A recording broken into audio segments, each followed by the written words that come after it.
দর্শক, খবর টেলিভিশনের বিশেষ আয়োজন খবর যোগে আপনাদের সকলকে স্বাগত জানাচ্ছি। আজকে আমার সাথে উপস্থিত আছেন খাগড়াছড়ি জেলা আওয়ামী লীগের সাংগঠনিক সম্পাদক মোহাম্মদ দিদারুল আলম। আপনাকে খবর টেলিভিশনের পক্ষ থেকে স্বাগত। আমিও আপনাকে স্বাগত জানাচ্ছি খবর টেলিভিশনের মাধ্যমে এবং স্বাগত জানাচ্ছি খাগড়াছড়ি সদর উপজেলাবাসী। মূল থেকে রাজনীতি করে আসছেন, আপনার শিশুকালটা সম্পর্কে জানতে চাই। আমি 90 দশকে যখন খাগড়াছড়ি সরকারি স্কুলে পড়ালেখা করি তখন ছাত্রলীগের সক্রিয় কর্মী ছিলাম। এরপর ধারাবাহিকতায় খাগড়াছড়ি সরকারি কলেজে যখন আমি পদার্পণ করি তখন কলেজ ছাত্রলীগের একাধারে সাধারণ সম্পাদকের দায়িত্ব ছিলাম। পরবর্তী 2 বছর পরে আমি আবার সভাপতির দায়িত্ব পালন করি। এরপর 2000 সালে ছাত্রলীগের কাউন্সিল সম্মেলনের মধ্য দিয়ে আমি সাধারণ সম্পাদক নির্বাচিত। তৃণমূলের প্রত্যক্ষ ভোটে? তৃণমূলের পক্ষে। আচ্ছা, ছোটবেলা থেকে কি এই বিশ্বাসটা ছিল বা আশা ছিল যে এত বড় মাপের একজন নেতা হবেন, আপনার হাত ধরে হাজার হাজার নেতা কর্মী এই পুরো জেলাতে বিচরণ করবে? আসলে রাজনীতিতে আসা এটা আমার পারিবারিক ভাবে আসা। আমার বড় ভাইরাও জেলা আওয়ামী লীগের নেতা ছিলেন দীর্ঘ 27 বছর। আমার বড় ভাই জেলা আওয়ামী লীগের সাধারণ সম্পাদকের দায়িত্বে ছিলেন। এইখানে আমাদের বাসায় যখন শত শত নেতা কর্মীর আগমন ঘটত, পদচারণা মুখরিত থাকতো। স্কুল জীবনে এগুলো দেখেই, কলেজ জীবনে দেখেই এভাবে ছাত্রলীগের আদর্শ অনুপ্রাণিত হওয়া। কার আদর্শ লালন করে? অবশ্যই বঙ্গবন্ধুর আদর্শে লালন করি বিদায়ী ছাত্রলীগের সাথে সম্পৃক্ত হয়েছে। সেই ছাত্রলীগ থেকে যুবলীগ, যুবলীগ থেকে আজকে মূল দলের বাংলাদেশ আওয়ামী লীগের সাংগঠনিক সম্পাদক। তো তখনকার সেই ছাত্রলীগের সেই যে পোস্ট ছিল সেটা ভালো লাগে নাকি এখন? আসলে ছাত্রলীগ এমন একটি সংগঠন, এটা হচ্ছে প্রাণের সংগঠন। এখনো আমি নিজেকে ছাত্রলীগের একজন একনিষ্ঠ কর্মী ভাবি। প্রতিনিয়ত আমার মনে হয় আমি এখনো ছাত্রলীগ করি। এটা ভাবার কারণটা কি? এটা ভালো লাগা থেকে।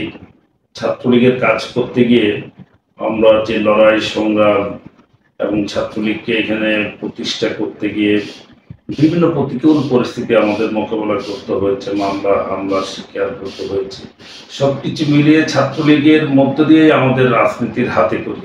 সুতরাং এই ছাত্রলীগটা আমাদের কাছে একটা প্রাণের সংগঠন হিসেবে প্রতিনিয়ত কাজ করে। আচ্ছা, আপনার হাতে তো আপনার হাত ধরে অনেক তৃণমূল থেকে অনেক নেতা হয়েছে বা তারা বিভিন্ন ভালো ভালো দলের ভালো ভালো পোস্টে আছে। তো তখন কেমন লাগে নিজের কাছে? এটা তো নিঃসন্দেহে একটি ভালো লাগার জায়গা, ভালো লাগার কথা। আমরা ছাত্রলীগের তৃণমূল পর্যায় থেকে ধাপে ধাপে আজকে এই পর্যন্ত আসার পেছনে আমাদের যেমন আমাদের হাতে গড়া অসংখ্য ছাত্রলীগের, যুবলীগ, আওয়ামী লীগের নেতা সৃষ্টি হয়েছে এবং তারা বিভিন্ন পর্যায়ে রয়েছে, বিভিন্ন সংগঠনের দায়িত্ব রয়েছে এবং খাগড়াছড়ি জেলা আওয়ামী লীগের কমিটিতেও আমার হাতে গড়া কয়েকজন সদস্য রয়েছেন। পাশাপাশি বিভিন্ন উপজেলার যারা আজকে প্রেসিডেন্ট সেক্রেটারির দায়িত্ব রয়েছেন, আমাদের বন্ধুবর সাবেক ছাত্রলীগের নেতারা অনেকেই আছেন। বিশেষ করে বেশ কয়েকটি উপজেলায় পানছড়িতে আছেন, মাটিরাঙ্গাতে আছেন, মানিকছড়িতে আছেন, মহালছড়িতে আছেন। এইভাবে ছাত্রলীগের আমাদের সমসাময়িক অসংখ্য নেতা আজকে আওয়ামী লীগের মূল দায়িত্ব রয়েছে। সবকিছু মিলিয়ে এই জায়গায় এসে আমাদের খুবই ভালো লাগে। আচ্ছা, বলা হয়ে থাকে খাগড়াছড়ির কোনো জনসভা হলে আওয়ামী লীগ হোক, যুবলীগ হোক, ছাত্রলীগের, সেখানে অর্ধেকের বেশি দিদারুল আলমের কর্মী সমর্থক থাকে। সেটাকে কিভাবে মূল্যায়ন করেন? এটা দিদারুল আলমের কর্মী সমর্থক ঠিক আমি ওভাবে বলবো না। আমি বলবো এটা আওয়ামী লীগের কর্মী সমর্থক। হয়তোবা আমি অনেককেই ছাত্রলীগে, যুবলীগে আমার হাতে দিয়ে যেহেতু তারা এই সংগঠনে এসেছে, তারা আমার প্রতি একটু তাদের দুর্বলতা থাকতে পারে। কেন সেই দুর্বলতার কারণটা? দিন শেষে তারা অবশ্যই ছাত্রলীগ, যুবলীগের এবং আওয়ামী লীগের কর্মী নেতা। সেই দুর্বলতার কারণটা কি আপনার প্রতি? যেহেতু আমার হাতের মধ্য দিয়ে তারা এই সকল সংগঠনে পদার্পণ করেছে এবং তাদের ভালো মন্দ অনেক বিষয় দেখার চেষ্টা করি, তাদের পাশে থাকি, সাংগঠনিক কাজে কর্মে তাদেরকে সহায়তা করি। সেই কারণেই ওই সকল জায়গায় তাদের একটু দুর্বলতা থাকতেই পারে। যে আপনি বললেন যে তৃণমূলের নেতাকর্মীদের পাশে থাকেন, আপনার মতো করে কি অন্য যারা হাই লেভেলের নেতা আছে জেলা পর্যায়ে তারা এটা চিন্তা করে কিনা? তাদের হাত ধরে এত নেতা উঠতেছে না কেন, বা হচ্ছে না কেন, তৈরি হচ্ছে না কেন? দুর্বলতাটা কোথায়? না, এটা পুরোপুরি তাও ঠিক না। আছে এই ধরনের আরো অনেক নেতা আছেন আমাদের ভিতর যারা আওয়ামী লীগের, তারা তাদের অবস্থান থেকে চেষ্টা করেন নেতা কর্মীদের পাশে থাকার হয়তো।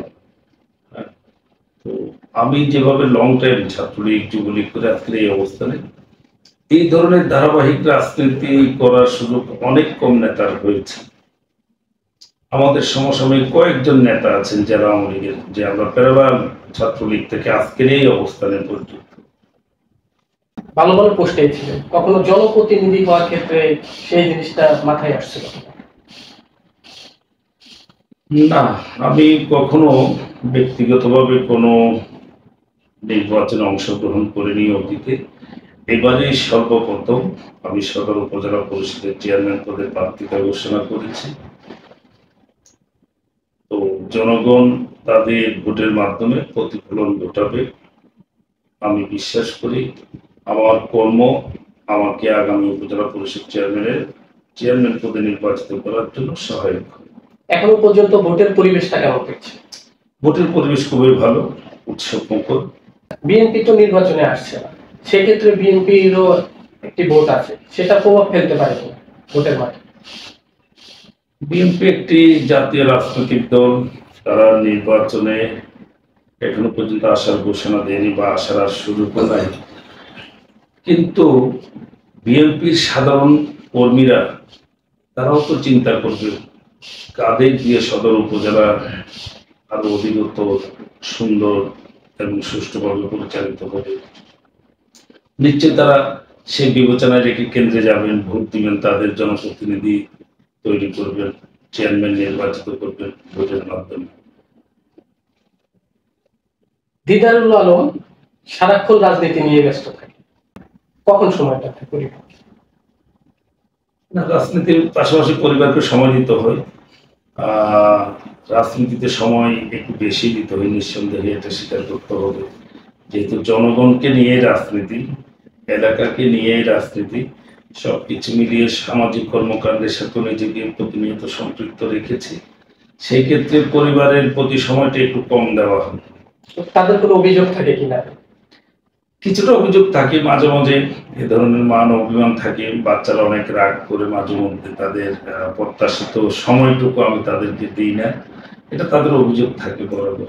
তো জনপ্রতিনিধি হলে তো দেখা যাবে চাপটা আরো দ্বিগুণ, কাদের উপরে চাপটা দ্বিগুণ হয়ে যাবে, তখন পরিবার সময়টা কই? না, এটা সময় করে নিতে হবে কাজের ফাঁকে ফাঁকে। এটা ঠিক, যখনই একটি চেয়ার কাদের উপর ভর করবে, যখনই কোনো জায়গায় পদায়িত হবে, তখন কাজের চাপ বাড়বে। এই কাজের ফাঁকে ফাঁকে পরিবারকে সময় দিতে হবে। অনেকে বলে থাকে খাগড়াছড়ি জেলার মধ্যে দিদারুল আলমই একমাত্র ব্যক্তি যাকে কখনো টাকার মোহ, ক্ষমতা এবং কোনো কিছুতে আকৃষ্ট করতে পারেনি। এই নীতিকথাটা যখন মানুষের কাছ থেকে শুনেন কেমন লাগে? এটা খুবই ভালো লাগে, কারণ অনেক নেতার অনেক রকম দুর্বলতা থাকে যারা রাজনীতি করে। বিশেষ করে চাকরি বাণিজ্যের অভিযোগ থাকে অনেকের বিরুদ্ধে, ভূমি বাণিজ্যের বিষয় থাকে, ভূমি দখলের বিষয় থাকে, আহ আরো অনেক প্রকার নীতি নৈতিকতাবিহীন কিছু অভিযোগ থাকে, যেগুলো আসলে বলাও যায় না। এ ধরনের কোনো অভিযোগ ইনশাল্লাহ আমার ব্যাপারে নাই। আমি এই বিষয়ে অনেক সতর্ক। কেউ বলতে পারবো না কোনো প্রকার অনৈতিক কোনো কর্মকাণ্ডে আমি নিজেকে সম্পৃক্ত করেছি। এদিক থেকে অনেক স্যাটিসফ্যাকশন, নিজের ভিতরে অনেক ভালো লাগার কাজ করে। আপনার হাতে তো অনেক রাজনৈতিক নেতা উঠে আসছে, তো তাদের ক্ষেত্রে বর্তমান সময়ে তরুণরা এবং তাদের মধ্যে কোন মিলটা পাচ্ছেন? আপনার আদর্শটা কি তারা ধরে রাখতে পেরেছিল? এটা আসলে অনেক কঠিন এই প্রশ্নটা। আদর্শিক কর্মী, হ্যাঁ, এখনো আছে, থাকবে না কেন? আমাদের সময়ে আমাদের হাতে গড়ার যেই কর্মীগুলো আজকে সমাজের বিভিন্ন স্তরে পদায়িত আছে, বিভিন্ন সংগঠনের সম্পৃক্ত আছে। সংগঠনের বাইরেও আমাদের হাতে করে অনেক নেতা কর্মী সরকারি বেসরকারি বিভিন্ন পর্যায়ে আছে, খুব ভালো ভালো জায়গায় আছে। তখনই ভালো লাগে যখন ওরা ওইখান থেকে আমাদের সাথে যোগাযোগ রক্ষা করে কথাবার্তা বলে এবং নিজেদেরকে বলে, ভাই আমি আপনার কমিটির অমুক ছিলাম, আজকে আমি এএসপি, আজকে আমি বিসিএস ক্যাডার, আজকে আমি শিক্ষা ক্যাডার। এই জায়গায় গিয়ে আমাদের কাছে অনেক বেশি ভালো লাগে যে আমাদের হাতে করে অনেক ছাত্রলীগ যুবলীগের কর্মীরা আমাদের বিভিন্ন সরকারি প্রতিষ্ঠানে পদায়িত হয়ে দেশ ও জাতিকে সেবা দিচ্ছে। এটা সত্যি গর্বের বিষয়। বিদ্যুৎ নিয়ে সরকারের অনেক সাফল্য আছে, কিন্তু বর্তমান সময়ে ধরা হয় যেমন খাগড়াছড়ি সদর, মানিকছড়ি এরকম আশেপাশে যে উপজেলাগুলো আছে সেখানে বিদ্যুতের অনেক সমস্যা হচ্ছে। এতে করে কি সরকারের সম্মানটা ক্ষুণ্ণ হচ্ছে না বা সরকারের বদনাম হচ্ছে না? না, এখানে একটি স্পেশাল প্রকল্প আছে 3 পার্বত্য জেলার মধ্যে। সরকার রাঙ্গামাটি, খাগড়াছড়ি এবং বান্দরবন এই 3 পার্বত্য জেলার একটা বিশেষ প্রকল্প হাতে নিয়েছে। প্রায় 500 কোটি টাকার কাজ ইতিমধ্যে সম্পাদিত হয়েছে। তো এই 500 কোটি টাকার কাজ এটা পুরো 3টি জেলার মধ্যে সমন্বয় করা হয়েছে। যেহেতু আমাদের খাগড়াছড়ি পার্বত্য জেলা অনেক দুর্গম, এইখানে এই প্রকল্পটা আবারও নতুন করে বৃদ্ধি করে প্রায় 600 কোটি টাকার কাছাকাছি আবারও নতুন করে সেই প্রকল্প হাতে নেওয়া হয়েছে। এটা যদি বাস্তবায়িত হয়ে, আশা করছি বিদ্যুতের ওই সমস্যাটুকু আর থাকবে না, এটা নিরসন হবে। খাগড়াছড়ির তরুণদের মাঝে কোনো সম্ভাবনা দেখতে পারেন কিনা, যেটাকে আপনি চেয়ারম্যান নির্বাচিত হলে কাজে লাগাতে পারেন? হ্যাঁ, এখানে অনেক প্রতিভাবান তরুণ সমাজ রয়েছে। তাদেরকে অবশ্যই সরকারের বিভিন্ন খাতে কাজে লাগানো যেতে পারে। তাদের মেধা প্রতিভা এটাকে কাজে লাগিয়ে এই খাগড়াছড়ি শহরকে, এই খাগড়াছড়ি সদর উপজেলাকে আরো অনেক সুন্দর একটি অবস্থানে নিয়ে যাওয়া যায়। আপনার নির্বাচনী ইস্তেহারটা কি হবে বা কেমন হবে? আমি চাই এই খাগড়াছড়ি সদর উপজেলায় যারা বসবাস করে প্রান্তিক লেভেলে, উপজেলা পরিষদের যে কর্মকাণ্ড সেটাকে একদম প্রান্তিক লেভেলে ছড়িয়ে ছিটিয়ে দেওয়ার জন্য, মানুষের ধার প্রান্তে যাতে মানুষ নাগরিক সুবিধাগুলো পায়। উপজেলা পরিষদের যে কর্মকাণ্ড এটাকে আরো বেশি বেগবান, আরো বেশি ত্বরান্বিত করার জন্য আমার চেষ্টা অব্যাহত থাকবে। খাগড়াছড়িবাসীর জন্য যদি কিছু বলেন।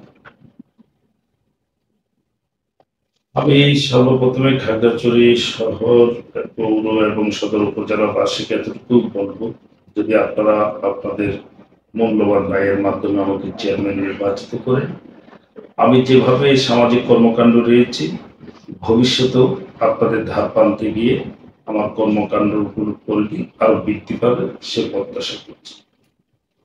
দর্শক, এতক্ষণ শুনছিলেন জননন্দিত নেতা, খাগড়াছড়ি জেলা আওয়ামী লীগের সাংগঠনিক সম্পাদক, তৃণমূল থেকে উঠে আসা এবং নেতাকর্মী গড়ার কারিগর মোহাম্মদ দিদারুল আলমের কথা। তিনি বলছেন তিনি যদি 6ষ্ঠ উপজেলা পরিষদ নির্বাচনে খাগড়াছড়ি সদর থেকে নির্বাচিত হতে পারেন, তাহলে সবাইকে সাথে নিয়ে তৃণমূল এবং তার দলীয় নেতাকর্মী সকলকে সাথে নিয়ে সাধারণ মানুষের সেবা করবেন এবং খাগড়াছড়ির যে সমস্যাগুলো আছে একসাথে কাঁধে কাঁধ মিলে হাতে হাত রেখে করার চেষ্টা করবেন। আজকের মতো বিদায় নিচ্ছি। ধন্যবাদ সকলকে। আল্লাহ হাফেজ।